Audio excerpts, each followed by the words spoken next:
In this video, I'm going to teach you about the full yogic breath, also known as three-part yogic breathing. Before I get into it, I just want to say that this is a type of breathing that can and should be done as often as possible while practicing yoga. So it's really important that we're able to take full deep breaths while we're practicing. And if we're not able to do that, it's a good sign that we need to pull back from the effort that we're putting in. In yoga, we're always looking for the balance between effort and ease. And the breath is, again, just a really good way to check in and see how we're doing. So we're not going to get the benefits of the practice if we're not able to breathe deeply. So now I want to tell you a little bit about how many people breathe incorrectly. So the proper way to breathe and the way that we naturally breathe when we're asleep and when we're not paying attention is that our abdomen expands when we inhale and it constricts and kind of contracts when we exhale. Many of us have learned that we inhale and we kind of suck in and puff up our chest, and then we exhale and we let everything out. And so we have this wrong idea about how breathing actually works. And I will add that sometimes that is also because we're conditioned to try to suck in as much as possible, right? And we want to try to appear thinner or smaller. So we suck in and we inhale when we do that, right? But here's how we actually breathe. So there's a muscle right under the rib cage called the diaphragm, and it sits kind of like a dome at the bottom of the rib cage. And this muscle moves by itself and is responsible for breathing. When we're not, paying attention, this is just happening under the radar. So when the diaphragm flattens down, we make space for it by the abdomen coming out, right? The organs in the abdomen need to move kind of out of the way for the diaphragm to come down, so the abdomen comes out. And then what happens up here is that we get more space, right? So this has been here, then it comes down, so we have more space here, and it kind of acts like a billow. The lungs act like a billow, drawing breath into the body. Then the diaphragm moves up like this, pushing the air back out, and the belly can come back in because it doesn't need to accommodate and adjust for the diaphragm anymore. So again, when it comes down, we're inhaling, the abdomen expands. When it comes up, the breath comes out and the belly can come back in. So when we do yogic breathing, we sort of can exaggerate these movements. And the first step is just to see if you can notice that this is what's happening when you breathe, that your abdomen is expanding on the inhale and contracting on the exhale. You might put your hands at your belly to feel this happening. Or if you're not comfortable touching your belly, you can take a pillow or a block and place it in front and hold that and see if you can feel it moving in and out. Okay, so you can watch me doing it a little bit.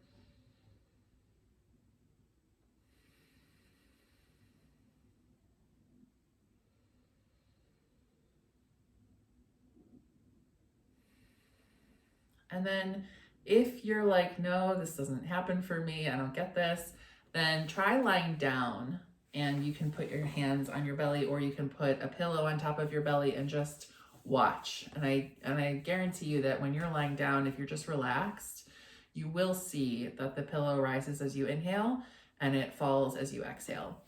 So if this is, something where you're like, oh my gosh, this is brand new for me, I need to work on this, then that's where I want you to kind of stop for today and just focus on seeing if you can tune in with this movement. It does require you to be able to kind of relax the abdomen, especially when we're sitting.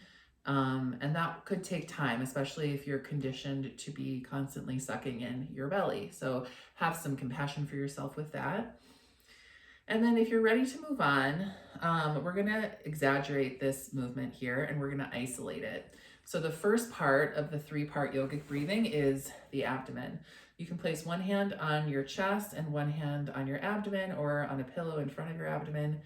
And we're going to inhale and try to just let the abdomen move and keep this top hand still. So we're only breathing into the belly.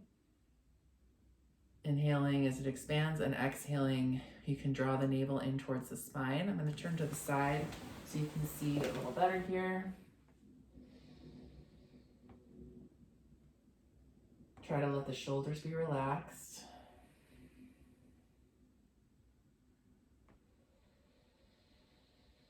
And I should have said, you can't see, but I'm sitting on a cushion. And I'm just going to add briefly here that it is helpful to have your hips lifted if you're sitting on the floor. I have my knees kind of lower down towards the ground and my hips lifted, and it creates more space here and helps me sit up taller, which allows me all of this space, right? If we're sitting on the floor, sometimes we're rounded in the back and it makes it harder to have control over the breath. Another option is to sit in a chair, sort of sitting forward on the chair so that you're able to sit up nice and tall. Okay, so this is the next step. And if you're struggling here to keep this top hand still, just focus on practicing this. Try to keep it isolated. Try to really, you can push the belly out on the inhale and exhale and pull it back in. If you're ready for another layer, then we're going to move on to the 2 parts. So the first part, we expand the abdomen. Once that's fully expanded, we move the breath up into the chest, expanding the rib cage and seeing if we can feel that top hand lifting. And then exhale, everything comes out nice and slow, controlled. So again, inhale, abdomen expands as much as possible. And then up into the rib cage and the chest. And exhale everything out. Keep practicing like that if that's working for you. If you're not getting the rib cage part, another thing you can try is to bring your hands to the bottoms of your rib cage here. And just see if you can feel that the rib cage is expanding as you inhale and contracting as you exhale. Keep in mind that if this is new for you, like there are muscles involved in all of this that you're probably not really used to using. So it's going to take time for you to build that up. So be patient with yourself and know that over time with practice, you'll be getting it more. Maybe you can keep one hand at the rib cage, one hand at the belly, and just see if you can do again the abdomen first. And then the rib cage. And maybe you need to just practice doing the abdomen by itself for a while and then the rib cage by itself for a while. Whatever works for you, whatever you feel like is the best way for you to practice. Trying out different things and do what makes sense, you know? If there's something that like you just don't get and there's something that you do get, do the thing that you get. Okay. Okay, so those are the 2 parts, right? Belly, chest, 2 parts. The third part is the upper chest. So the lungs go all the way up to right underneath the collarbones. And basically we're gonna see once you've got the abdomen expanded and the chest and ribcage expanded, see if there's more breath, right? After we've fully expanded the ribcage, we can still oftentimes breathe in more, filling up the space here.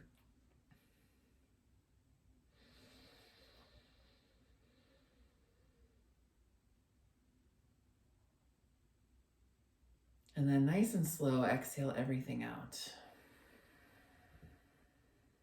Really draw the navel to the spine to get everything out. Abdomen expands. Chest and rib cage.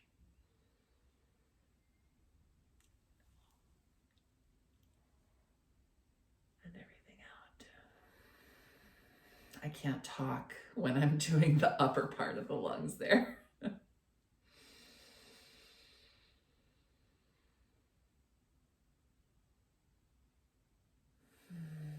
if at any point you start to feel lightheaded or like you're not getting enough oxygen, just stop and rest, okay? The whole point of all of this is increased relaxation. So if you're finding that it's causing you stress and anxiety, I wish I had said this at the beginning, then slow down, go back to the step before, okay?